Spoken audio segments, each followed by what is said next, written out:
قال الله سبحانه تبارك وتعالى في كتابه الكريم وهو أصدق الصادقين: اليوم أكملت لكم دينكم وأتممت عليكم نعمتي ورضيت لكم الإسلام دينا۔ اس آیت کے متعلق کچھ عرض کرنے سے پہلے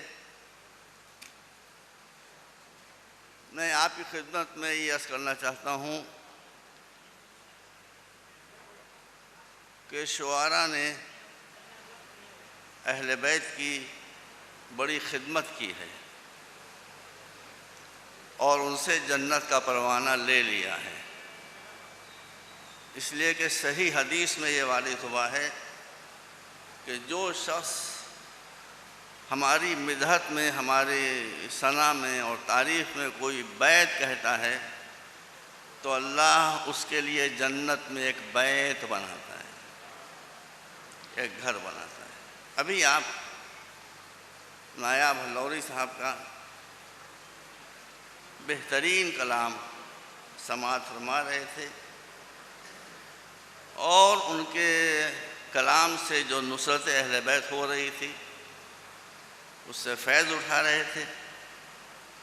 میں جب علی گڑھ میں ریسرچ کر رہا تھا تو مولانا آزاد لائبریری کے شعبہ مخطوطات میں یعنی مینuscript ڈویژن میں جاتا تھا۔ وہاں پر ایک مینuscript میں، ایک مخطوطے میں جو میں نے دیکھا وہ آپ کے سامنے بیان کر رہا ہوں، پھر آیت کے متعلق عرض کروں گا۔ غالب اردو کے بہت بڑے شاعر تھے اور بہت ذہین انسان تھے۔ ولائے اہل بیت غزل میں بھی چھلک آتی تھی۔ انہوں نے ایک غزل کہی تھی، غزل وہ کہتے رہے مگر جب مقطع تک پہنچے تو ولائے اہل بیت نے اتنا جوش مارا کہ وہ اہل بیت کے بارے میں اپنے جذبات کو چھپا نہ سکے، اور انہوں نے یہ مقطع کہا: غالب ندیم دوست سے آتی ہے بوئے دوست، غالب ندیم دوست سے آتی ہے بوئے دوست، مشغول حق ہوں بندگی ابو تراب میں۔ اردو کمزور ہو گئی لوگوں کی، اس لیے آپ اس شعر کی گہرائی کو نہیں سمجھ سکے، نہ میں سمجھانا چاہتا ہوں۔ مشغول حق ہوں بندگی ابو تراب میں۔ غالبی کے زمانے میں بھوپال میں، جہاں اس وقت اہل بیت سے عقیدت نہ رکھنے والوں کی حکومت تھی، ایک مفتی صاحب بھی تھے۔ اسی لیے میں اب یہ کہتا ہوں کہ اگر آپ اسلام کو نجات دلانا چاہتے ہیں تو مفتیوں سے مکتی لے لیجئے۔ اب مفتیوں سے مکتی کا دور آ گیا ہے، بڑی پرابلم بن گئے ہمارے لیے مفتی۔ میں علماء کرام کی بات نہیں کر رہا ہوں، وہ تمہارے سر کا تاج ہے۔ یہ مفتی بھوپال کے سب سے بڑے مفتی تھے۔ جب انہی نے یہ شعر پڑھا تو شامت آئی، غالب کو خط لکھا۔ اس خط میں لکھا کہ اسد اللہ خان، تم شرابی تو پہلے ہی سے تھے، جواری تو پہلے ہی سے تھے، فاسق و فاجر تو پہلے ہی سے تھے، جہنم میں جانا تو تمہارا مقدر تھا، مگر کوئی یقین سے نہیں کہہ سکتا تھا کہ تم جہنم میں جاؤ گے، اس لیے کہنے وہاں پہ ہو سکتا ہے اللہ نے معاف کر دیا ہو۔ لیکن یہ شعر کہہ کے اور اس کا یہ مصرع کہہ کے کہ مشغول حق ہوں بندگی ابو تراب میں، تم مشرک ہو گئے۔ اور مشرک کے لیے نص قرآن ہے کہ مشرک کو نجات ملے گی نہیں، اس لیے اب تمہاری نجات کا کوئی سوال پیدا نہیں ہوتا۔ دیکھیے، میں نے جو دیکھا ہے اس کو میں دبا کے پڑھ رہا ہوں، کچھ بڑھا کے نہیں پڑھ رہا ہوں، کچھ کم کر کے پڑھوں گا۔ کسی کی دل آزاری میں نہیں چاہتا، مگر اب میں کیا کروں، میں تو کہہ نہیں رہا ہوں، لکھا موجود ہے۔ اور پھر بعد میں لاہور سے ایک میگزین نکلتا تھا پہلے نقوش، اس میں جو غالب نمبر ہے اس میں بھی یہ خط موجود ہے، مجھ سے لوگوں نے بتایا۔ جب غالب کو یہ خط ملا تو انہوں نے جواب لکھا. اب مفتی صاحب یہ امید لگا رہے ہوں گے کہ غالب کا خط آئے گا تو اس میں یہ ہوگا حضرت قبلہ و کعبہ مفتی دین متین اور یہ وہ سب لکھا ہوگا. وہاں سے غالب کا خط شروع ہوگا. بھئی یہ میں نے خط اپنی آنکھ سے پڑھا ہے. غالب نے اس کا جواب یہاں سے دینا شروع کیا کہ ابے مفتی سن. یہ بھوپال کے مفتی اعظم کو لکھ رہے ہیں غالب, ابے مفتی سن. ابے مفتی سن پڑھتے ہی وہ تو سن ہو گئے ہوں گے, قصہ ختم ہو گیا. دیکھیے میں بہت کاٹ کے تہذیب ایک جلسے کی ہوتی ہے اس کے لحاظ سے میں قطر بیان کر رہا ہوں, ساری باتیں نہیں کر رہا ہوں. کہا کہ ابے مفتی سن. قبلہ و کعبہ کیا کہوں بتائیے.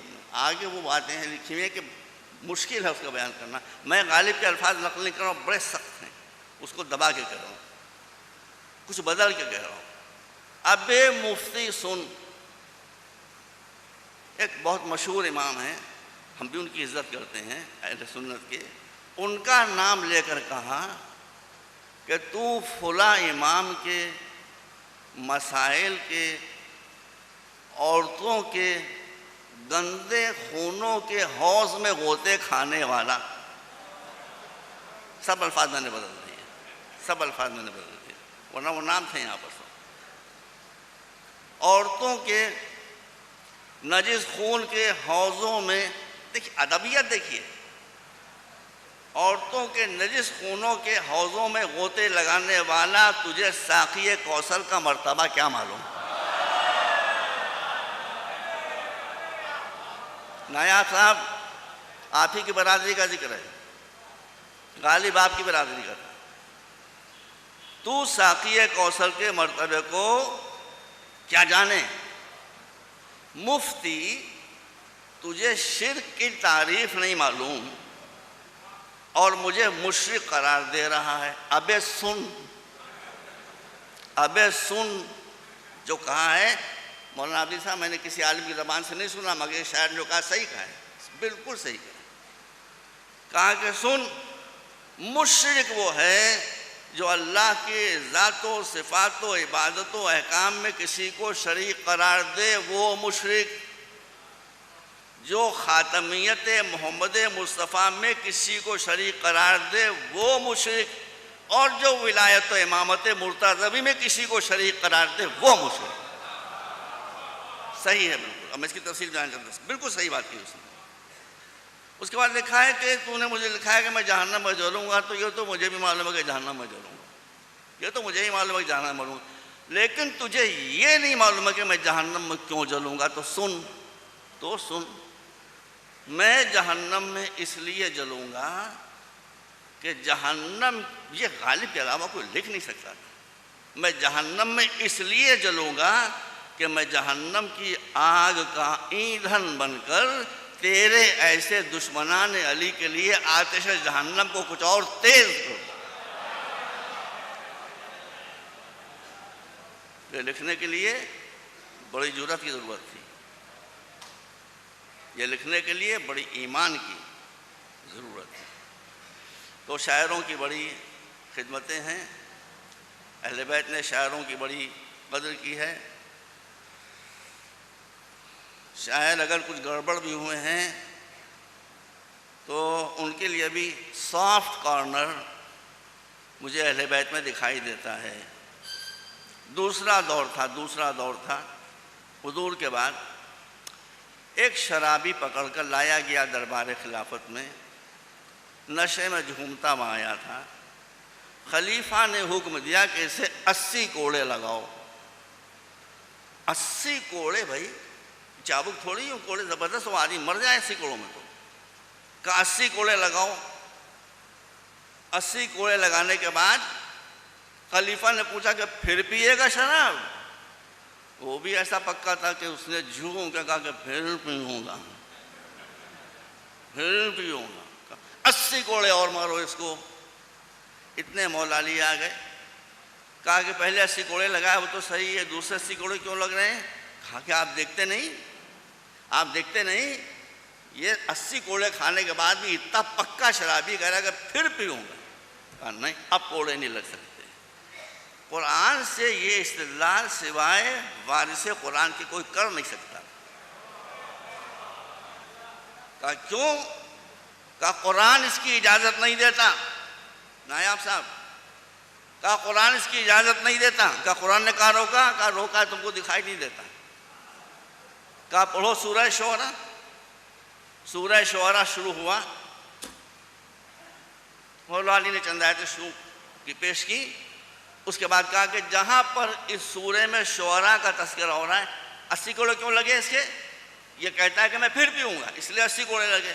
مولا نے کہا کہ شعراء کی صفت اللہ نے یہ بتائی ہے کہ وَالشُّعَرَاءُ يَتَّبِعُهُمُ الْغَاوُونَ أَلَمْ تَرَ أَنَّهُمْ فِي كُلِّ وَادٍ يَهِيمُونَ وَأَنَّهُمْ يَقُولُونَ مَا لَا يَفْعَلُونَ. دو آیتیں چھوڑ کے بتا رہا ہوں کہ مولا نے فرمایا قرآن شعراء کی تعریف کرتے ہوئے کہتا ہے کہ یہ وہ نہیں ہے کہ جو کہیں وہ کریں، یہ کہتے کچھ اور ہیں، کرتے کچھ اور ہیں. تو یہ کہہ رہا ہے کہ میں شراب پیوں گا، لیکن یہ شراب پیے گا نہیں. یہ شعراء کی بات. یہ اہل بیت کے دل میں شعراء کی قدر ہے. اس سے فسق و فجور کی کوئی ہمت افزائی نہیں ہوتی ہے. جیسا موقع ہوتا ہے ویسی بات کی جاتی ہے، لیکن اہل بیت نے ہمیشہ شعراء کی بڑی قدردانی کی ہے. اور نایاب ہلانوی صاحب کی جس طرح سے آپ قدردانی کرتے تھے، ان کے اشعار بے شک میں نے ان کے قصیدے بہت سنے ہیں، بہت بلند ان کا کلام ہوتا ہے. اللہ ان کو سلامت رکھے. اب کچھ مولا علی کے بارے میں دیکھیے، میں تفصیلات میں اور جا نہیں سکتا ہوں، بہت دیر ہو گئی ہے. کچھ باتیں ایسی ہیں میرے عزیزوں، میں پوری ذمہ داری کے ساتھ کہہ رہا ہوں، جس میں شیعوں اور سنیوں کا کوئی اختلاف نہیں ہے. ایک آدھ بات میں کہوں گا، زیادہ ٹائم نہیں ہے. اس میں سے ایک بات یہ ہے، اس سے سب سنی اور شیعہ مانتے ہیں کہ رسول نے ارشاد فرمایا کہ علی مع الحق والحق مع علی. علی حق کے ساتھ ہے اور حق علی کے ساتھ ہے. میں کراچی میں تھا، یوم علی کا جلسہ ہو رہا تھا. اس میں ایک سنی مقرر تشریف لائے، سنی دیوبندی مقرر تشریف لائے، جو سعودی یونیورسٹی میں، مدینہ یونیورسٹی میں عربی کے استاد تھے، بہت پڑھے لکھے آدمی تھے. وہ آئے. سنی شیعہ کا مسئلہ تھوڑی، آدمی سچ بات کہے. اس کی ریکارڈنگ آپ منگوا کے دیکھ لیں. انہوں نے یہ بات کہی کہ سارے عالم اسلام کا اس بات پر اتفاق ہے، اسلام کے جتنے فرقے ہیں ہر بات پر اختلاف ہے، اس بات پر اتفاق ہے کہ چونکہ رسول نے فرمایا ہے، مسلم ہے کہ علی حق کے ساتھ ہے اور حق علی کے ساتھ ہیں، لہذا یہ انہی کے الفاظ ہیں جو رٹے ہیں میں نے. کہا انہوں نے کہ کوئی بھی، سارے سنیوں کا، دیوبندی ہوں، بریلوی ہوں، خانقاہی ہوں، اہل حدیث ہوں، سب کا اس بات پر اتفاق ہے کہ کوئی بھی علی کے سامنے کبھی بھی آیا، حق ہمیشہ علی کے ساتھ تھا، وہ یقیناً باطل پر تھا. یہ پروفیسر رینک کا آدمی کہہ رہا ہے. بھائی اس کے بعد انہوں نے کہا کہ یہاں تک کہ میری اماں. اب میں کہا اماں یہاں کہاں سے آ گئی بھائی؟ میں سمجھا ہی نہیں کیا کہہ رہے ہیں. وہ تو جب آگے بڑھے تب مجھے سمجھ میں آیا. یہ سب انہیں کیا الفاظ کہا، یہاں تک کہ میری اماں ام المومنین جنگ جبل میں تشریف تو لے آئیں، لیکن اس غلطی پر وہ اس جنگ کے بعد 20 برس تک زندہ رہیں اور دوپٹہ آنکھوں پر رکھ کر روتی رہیں. تو یہ بات مسلمات میں سے ہے کہ کوئی بھی ہو، کوئی شخصیت ہو، کوئی زمانہ ہو، کوئی دور ہو، جو علی کے سامنے آیا تو حق ہمیشہ علی کے ساتھ تھا، اور جب علی کے ساتھ حق تھا جو مقابل میں آیا وہ باطل پر آیا. یہ ایک بات آپ یاد رکھیں. دوسری بات یہ ہے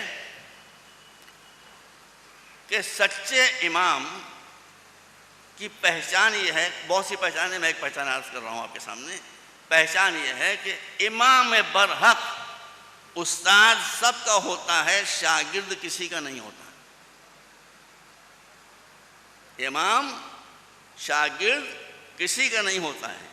اس کو یا اللہ براہ راست پڑھاتا ہے یا اسی کے خانوادے کا کوئی معصوم بزرگ جو رسالت کی منزل یا امامت کی منزل پر فائز ہو وہ پڑھایا کرتا ہے۔ اسی لیے تاریخ اسلام میں آپ جب ملاحظہ فرمائیں گے لوگ رسول اللہ کو جاہل کہتے ہیں۔ کس قدر افسوس کی بات ہے، لوگ رسول اللہ کو جاہل کہتے ہیں۔ آپ یہ بتائیے کہ میرا استاد اگر جاہل ہوتا تو میں پی ایچ ڈی کر سکتا تھا؟ نہیں کر سکتا تھا۔ تو جو لوگ رسول کو جاہل کہتے ہیں وہ مولا علی کے اس ارشاد کو دیکھیں، مولا علی خطبہ دے رہے ہیں مسجد کوفہ میں، علم کا دریا بہہ رہا ہے، ایک شخص نے اٹھ کر کہا یا علی یہ علم آپ کے پاس کہاں سے آیا؟ ہم نے تو دیکھا نہیں کہ آپ کسی مکتب میں گئے ہوں، ہم نے تو دیکھا نہیں کہ آپ نے کسی کے سامنے ذرا ادب طے کیا ہو۔ مولانا نے فرمایا، تمام علماء تشریح فرمایا کہ ہاں زماں زقنی رسول اللہ زقن زقا، یہ وہ علم ہے کہ جو رسول اللہ نے مجھے فیڈ کرایا ہے۔ اب میں فیڈ کی تشریح اس وقت نہیں کر رہا ہوں کیونکہ وقت زیادہ ہو گیا۔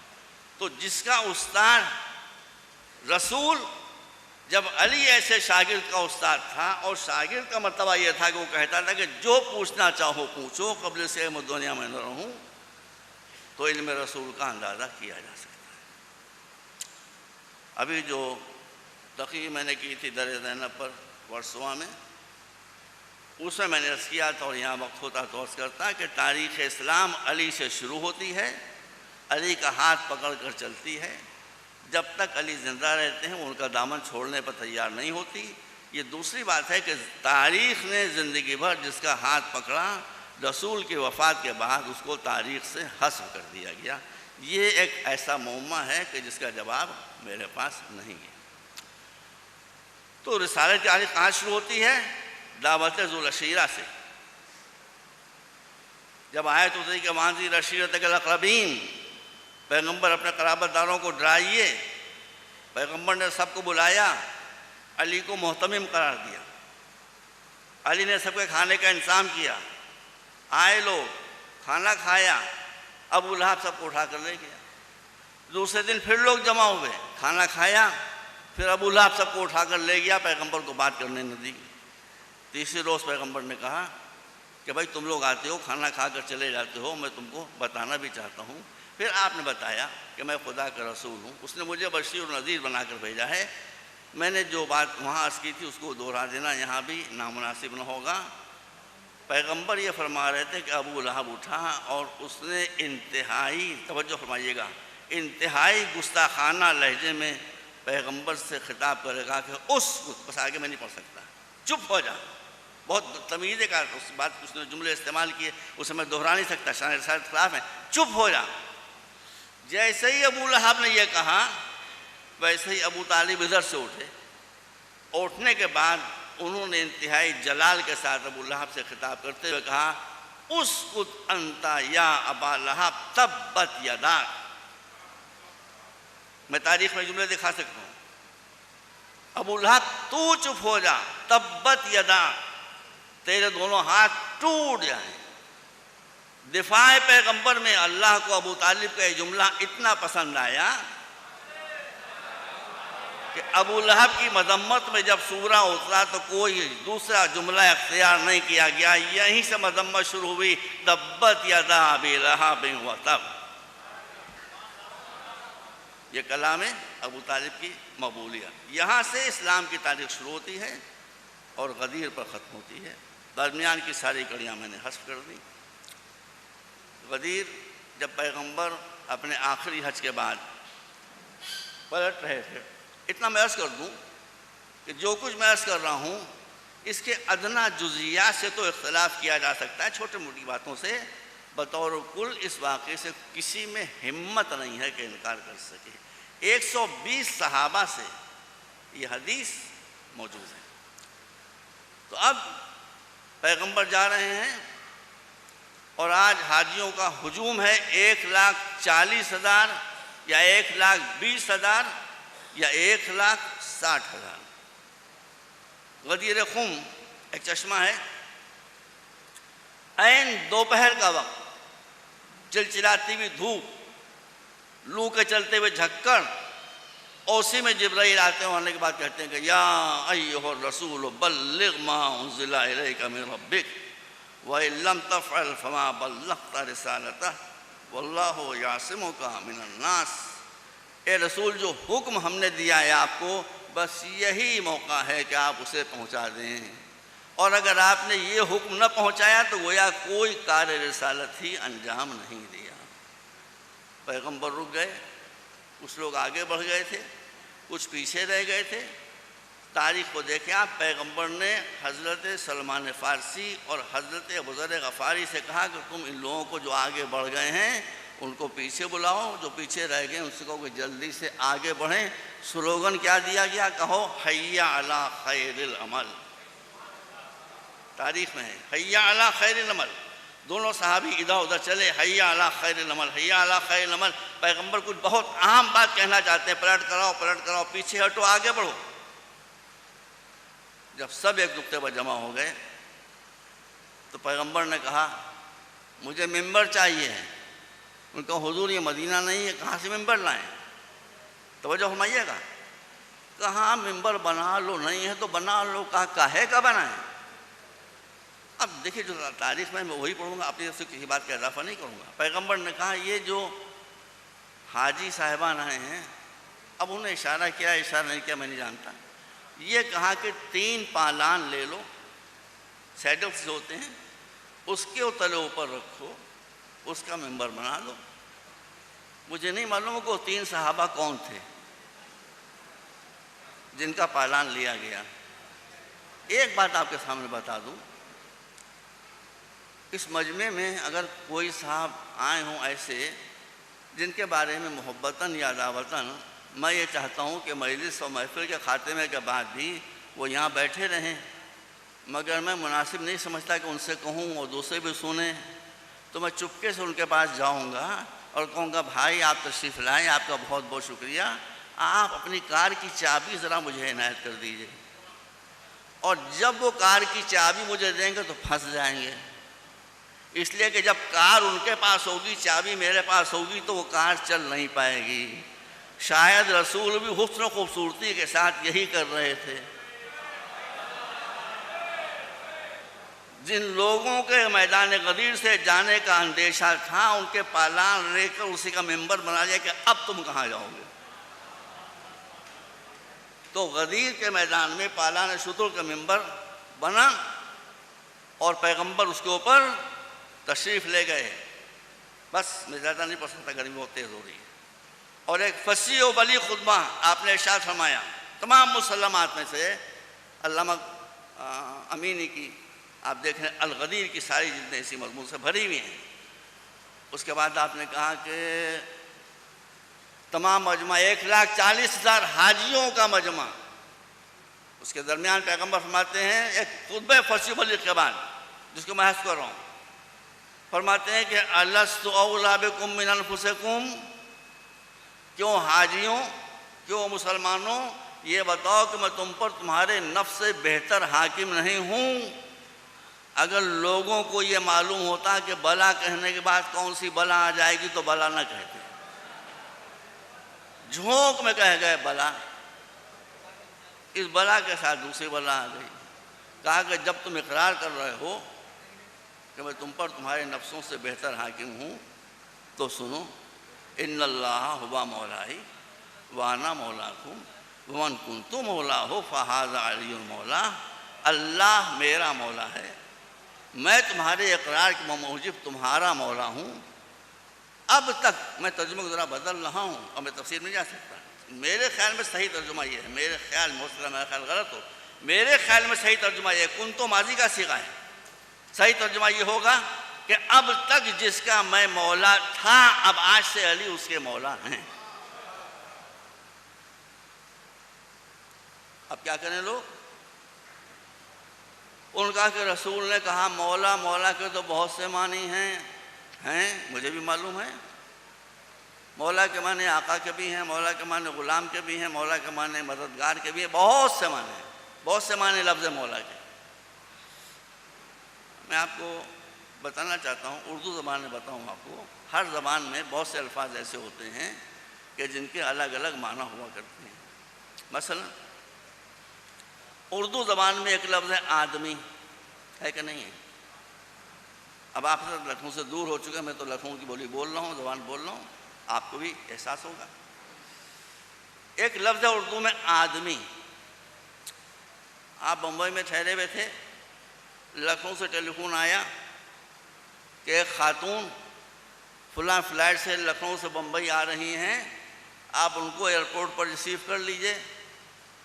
آپ ریسیو کرنے کے لیے پہنچے، آپ نے دیکھا کہ فلائٹ آئی اور ایک خاتون اپ ٹو ڈیٹ پردے سے بے نیاز کھٹ پٹ کرتی ہوئی بڑھتی چلی جا رہی ہیں لاؤنج سے، اور ان کے آگے آگے ایک آدمی ان کا سوٹ کیس سنبھالے ہوئے۔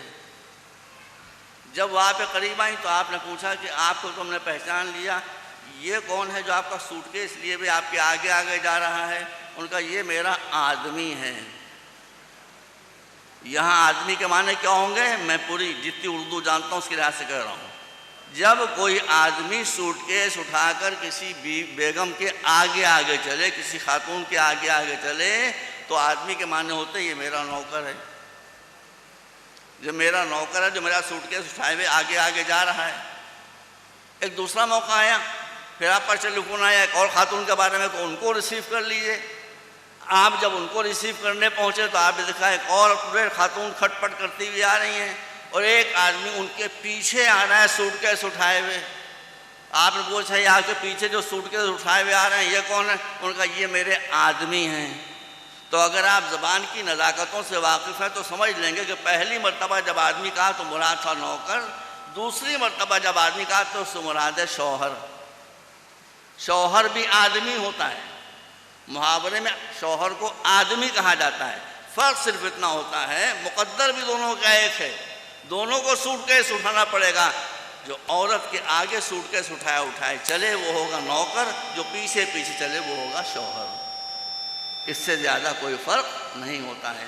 تو اب آپ جب دیکھیں گے پیچھے پیچھے آنے والے آدمی کو اور وہ کہیں گے کہ یہ میرا آدمی ہے، تو آپ سمجھ لیں گے کہ یہاں آدمی تو وہی بولا ہے لیکن مراد اس سے شوہر ہے۔ تو قرینے سے ہمیشہ معنوں کی تعین کی جاتی ہے۔ مولا کے معنی آقا کے بھی ہیں، مولا کے معنی غلام کے بھی ہیں۔ پیغمبر اس بات سے واقف تھے، اسی لیے پیغمبر نے براہ راست یہ نہیں کہا کہ علی مولا ہے تمہارے، بات کو وہاں سے شروع کیا کہ اللہ میرا مولا، میں تمہارا مولا، جس کا میں مولا اس کا علی مولا۔ اب علی کن معنوں میں مولا ہے؟ اللہ کن معنوں میں مولا ہے؟ رسول کن معنوں میں مولا ہے؟ جن معنوں میں اللہ و رسول مولا ہے اسی معنی میں علی مولا۔ گرمی بہت سخت ہو رہی ہے، لکھنؤ میں موسم کچھ غنیمت تھا، میں اتفاق سے گرم قبا پہن کر آ گیا اور میں پسینے میں ڈوب رہا ہوں، اس لیے میں کچھ زیادہ آپ کے سامنے عرض نہیں کر سکوں۔ بس اتنا عرض کرنا چاہتا ہوں، آپ سب مولا علی کے دامن سے وابستہ ہیں، اللہ انشاءاللہ آپ کو ہمیشہ ان کے دامن سے وابستہ رکھے۔ مگر بس میں اتنا عرض کر دوں آپ کے سامنے کہ رسول کے بعد کوئی اختلافی بات نہیں، سب اس کو مانتے ہیں۔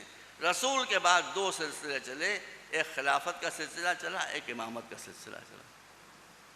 اللہ نے قرآن میں کہا، میں آیت حدیث پڑھ رہا ہوں، اللہ نے قرآن میں فرمایا کہ کلمہ حق کی پہچان یہ ہے کہ وہ زمین پر جمع رہتا ہے، اور کلمہ باطل کی علامت یہ ہے کہ اس کو زمین پر قرار نہیں ہوتا۔ پیڑ تو ہوتا ہے مگر اس میں جڑیں نہیں ہوتی۔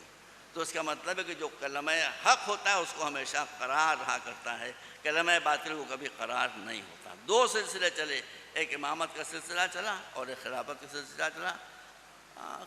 30 برس تک جو کچھ ہوا اس کے بارے میں کچھ کہنا نہیں چاہتا، لیکن اس کے بعد کیا ہوا؟ اس کے بعد خلافت ملوکیت میں تبدیل ہو گئی، اور ملوکیت کی نگہبان بن کر روحانیت آ گئی، یعنی علماء، ہمارے علماء نہیں، دوسرے لوگوں کے علماء وہ آ گئے۔ ابھی یہ کتاب حال میں آئی ہے، ایک بہت بڑے سنی اسکالر ہیں سر عالم صاحب، انہوں نے کتاب لکھی ہے سر سید کی بصیرت، بہت اچھی کتاب ہے۔ اس میں انہوں نے لکھا ہے کہ لوگ اسلام کے زوال کی بات کرتے ہیں، اسلام کا زوال تو سن 632 عیسوی سے شروع ہو گیا تھا۔ سن 632 عیسوی وہی سن ہے کہ جب خلافت نے ملوکیت کی شکل اختیار کر لی تھی۔ وہ خلافت آئی آخر میں ترکی تک، اس ترکی کی خلافت کے اوپر نام نہاد سو کالڈ علماء کی حکمرانی. شیخ الاسلام عطا اللہ، بس میں آخری بات کر رہا ہوں، شیخ الاسلام عطا اللہ سلطان عبدالحمید ثانی کے دور میں یہ شیخ الاسلام تھے، یعنی سب سے بڑے مرجع وقت، سب سے بڑے علماء تھے، عالم تھے اہل سنت کے. اس زمانے میں ترکی کا بحری بیڑا بہت مضبوط تھا، برٹش سے جنگ ہو رہی تھی. برٹن نے اسی زمانے میں اسٹیم شپس ایجاد کر لیے. اسٹیم شپس کا مقابلہ بادبانی جہاز نہیں کر سکتے تھے. سلطان نے کہا کہ ہم بھی اسٹیم شپس بنائیں گے. اس کے لیے شیخ الاسلام عطا اللہ سے فتویٰ لیا گیا. منتخب تواریخ کو پڑھیں. شیخ الاسلام سے فتویٰ لیا گیا کیا ہم یہ جہاز بنا سکتے ہیں؟ فکر سمجھیے، فکر کے فرق کو سمجھیے. ہم فخر کے ساتھ کہتے ہیں ہمارے علماء کی جو فکر ہے اس تک کوئی پہنچ نہیں سکتا. شیخ الاسلام نے کہا کچھ بھی ہو جائے جنگ کا انجام، اسٹیم شپس نہیں بن سکتے ہیں، اس لیے کہ اسٹیم شپ رسول اللہ کے زمانے میں نہیں تھے. یہ میں نے خود پڑھا ہے. اور جو شے رسول اللہ کے زمانے میں نہ ہو وہ بدعت ہوتی ہے. اور کیا یہ بدعت ہی بڑی مصیبت ہے. بھائی علی گڑھ میں ایک نوجوان، وہ ایک اسکالر تھے، وہ آئے اور غصے میں تنتناتے ہوئے ان کا آپ لوگ تو بدعتی ہیں، یہ بدعت ہے، وہ بدعت ہے، یہ بدعت ہے، وہ بدعت ہے، یہ بدعت ہے، وہ بدعت ہے. 100 بدعتیں گنا دی. میں چپکا خاموش سنتا رہا. جب وہ تھک گئے بدعتیں سناتے سناتے میں نے کہا مولانا صاحب بدعت کہتے کسے ہیں؟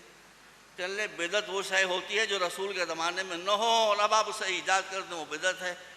تو میں نے آہستہ سے کہا کہ حضور آپ زمانے رسول میں تھے؟ وہ سمجھے نہیں میری بات. میں نے کہا آپ رسول کے زمانے میں تھے؟ کہ نہیں میں رسول کے زمانے میں کہا تھا. میں نے کہا اب ہیں؟ کہ ہاں اب تو ہوں. تو میں نے کہا آپ خود ہی بدعت ہیں. بس جو رسول کے زمانے میں نہ ہو اب ہو وہ بدعت ہوتا ہے، تو آپ بھی بدعت. لیکن ایک طرف یہ فکر دیکھیے جاہلانہ بدعت، دوسری طرف ہمارے علماء کا کردار دیکھیے. ہر جگہ اصلی بھی ہوتے ہیں، نقلی بھی ہوتے ہیں. میں اصلی علماء کی بات کر رہا ہوں. آپ نے بھی 3 دن پہلے پڑھا ہوگا اخباروں میں کہ رشیا کے ڈیفنس سیکریٹری ایران آئے. ایران آنے کے بعد رشیا جو امریکہ سے ٹکر لیتا ہے، کتنے ذہین لوگ ہیں، انہوں نے رشیا کے ڈیفنس سیکریٹری کو ایرانی پاسداران انقلاب کے ہاتھوں سے بنایا ہوا موسٹ سوفسٹیکیٹڈ ڈرون پلین بنا ہوا تحفے میں دیا. یہ ڈرون پلین وہی ہے جو پاکستان میں آتا ہے، حملے کر کے چلا جاتا ہے، پاکستان ایئر فورس کو دکھائی نہیں دیتا. وہ ہوتا ہی ایسا اسٹیلتھ پلین جو نہیں دکھائی دیتا، راکٹ چلاتا ہے اور چلا جاتا ہے. امریکہ نے یہ سمجھا کہ جس طرح سے ہمارا ڈرون پلین پاکستان میں جا کر حملہ کر کے اور کام دکھا کے چلا آتا ہے، ایران میں بھی بھیج دیں. ایران کی فضا میں اس ڈرون نے منہ نکالا ہی تھا کہ ایرانی ایئر فورس نے اسے غلام بنا کر اتار لیا ہے کہ نہیں؟ آپ کو بتانا چاہ رہا ہوں، آپ کی آنکھ میں تو کھولنا چاہ رہا ہوں. شوٹ نہیں کیا، اتار لیا ٹیکنالوجی سے، اس کو نیچے اتار لیا. میں مولا کی جشن میں تقریر کر رہا ہوں. میڈیا بڑا خطرناک ہے، بہت بدماش ہے میڈیا. ایک مرتبہ میں نے یہ کسی چینل پر دیکھا تھا کہ مسٹر اوباما کھڑے ہوئے کہہ رہے ہیں بھائی ایران، ہمارے آپ کی ریلیشن شپ تو اچھی نہیں ہے، لیکن آپ نے جو ہمارا ڈرون پلین اتارا ہے وہ پلیز ہمیں واپس کر دیجیے. یہ منظر، مگر یہ فلیش ایک ہی مرتبہ آیا ہے. اس کا مطلب یہ ہے کہ میں جو آپ سے عرض کیا کرتا ہوں کہ علم کو پکڑیے، ٹیکنالوجی کو پکڑیے، دنیا میں آگے بڑھیے. اس میں راز یہ کہ ایمان کے ساتھ جب سائنس اور ٹیکنالوجی آتی ہے تو اوباما کو بھکاری بنا کر دروازے پر کھڑا کر دیتے ہیں.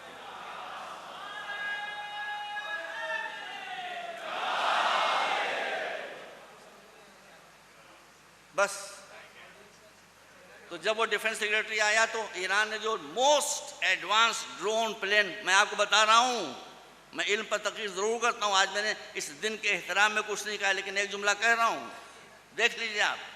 وہ ڈیفنس سیکریٹری جب آیا اس نے جب ڈرون پلین کو دیکھا تو کہا کہ میں ایران کو مبارکباد دینا چاہتا ہوں، یہاں کے پاسداران انقلاب کو مبارکباد دینا چاہتا ہوں. اس لیے کہ انہوں نے یہ ڈرون پلین بنا کر دکھا دیا ہے کہ وہ زمانے سے بہت آگے جا رہے ہیں۔ سمجھ رہے ہیں؟ آپ مولا علی کے ماننے والے ہیں، مولا علی بھی اپنے زمانے کے آگے آگے چلتے تھے، آپ کو بھی زمانے کے آگے آگے چلنا ہوگا۔ بہرحال آج عید غدیر کے سلسلے میں یہ جشن منایا جا رہا ہے۔ اللہ آپ سب حضرات کو یہ عید سعید مبارک کرے اور ہمیشہ مولا کا سایہ آپ کے سروں کے اوپر رہے۔ لیکن میں ایک بات آپ سے عرض کر دینا چاہتا ہوں، ایک آپ کہتے ہیں ہم علی کے شیعہ ہیں، میں اس پر کچھ کمنٹ نہیں کر سکتا، کسی کے دل سے کوئی آدمی واقف نہیں، ہو سکتا ہے کہ آپ علی کے شیعہ ہوں، مگر جن شیعوں سے نجات کا وعدہ ہے وہ شیعہ نہیں ہے جو یہ کہیں کہ ہم علی کے شیعہ ہیں۔ ان شیعوں سے نجات کا وعدہ ہے جن کو علی کہیں کہ یہ ہمارے شیعہ ہیں۔ تو آپ اپنے زبان، یہ بھی بہت بڑی سعادت کی بات ہے کہ آپ اپنی زبان سے کہہ رہے ہیں کہ ہم علی کے شیعہ ہیں، مگر میں اللہ کی بارگاہ میں دعا کرتا ہوں کہ سب سے پہلے مجھ کو اور اس کے بعد آپ سب کو اس لائق بنائے کہ ہم کو دیکھ کر مولا علی فرمائیں کہ یہ ہمارے شیعہ ہیں جو ہماری محبت میں سرشار ہو کر جشن غدیر منا رہے ہیں۔ وآخر دعوانا ان الحمد للہ رب العالمین۔